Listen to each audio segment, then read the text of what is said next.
பாண்டிய ஸ்டோரியில் அடுத்த வரை எபிசோடில் அம்மாச்சி பண்ண கலாட்டாவில் எல்லாருமே பாண்டியனை நிற்க வச்ச கேள்வி மேலே கேள்வியாக கேட்டுக்கிட்டு இருக்காங்க. உங்களால் தான் எங்கள் அம்மா இப்போ எங்கேயோ போயிட்டாங்க, இப்போ உங்களுக்கு சந்தோஷமா? உங்களுக்கு என்ன இவ்வளோ ஈகோ?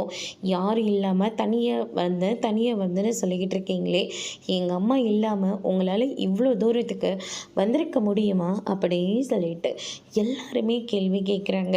அதுக்கு அடுத்தது பார்த்திங்கன்னா, நம்ம காந்திமதி இருந்துட்டு என்னடா இது, நம்ம ஒன்று நினச்சா அது ஒரு பக்கமாக போயிட்டுருக்கு, பிரச்சனை பெருசாகும் போல இருக்கே, கோமதியும் எப்படி இன்னும் கொஞ்ச நேரத்தில் வீட்டுக்கும் வந்துடுமே, இப்போ நம்ம என்ன தான் பண்ணுறது அப்படின்னு சொல்லிட்டு காந்திமதி ரொம்பவே அதிர்ச்சியில் இருக்காங்க, குழப்பத்தில் இருக்காங்க. அதுக்கு அடுத்தது பார்த்திங்கன்னா, நம்ம அரசு இருந்துட்டு அண்ணா கொஞ்சம் பொறுமையாக இருங்கண்ணா, அம்மா வேற எங்கேயாவது தூரமாக கூட கோயிலுக்கு போயிருக்கலாம்ல, அதனால் அம்மா வர வரைக்கும் எதுவும் பேச வேண்டாம். அப்பாவும் என்ன பண்ணுவார், அம்மா பண்ணதுனால அப்பா கொஞ்சம் கோவமாயிட்டாரு, அவ்வளோதானே, விடுங்கன்னு. அம்மா வந்தால் கண்டிப்பாக அப்பா பேசுவார், அப்பா விட்டுட்டோம் அம்மாவால் இருக்கவும் முடியாதுன்னு அப்படின்ற மாதிரி சொல்லிக்கிட்டு இருக்காங்க. இவங்களால தான் எங்கள் அம்மா இப்போ வீட்டை விட்டு வெளியே போயிட்டாங்க.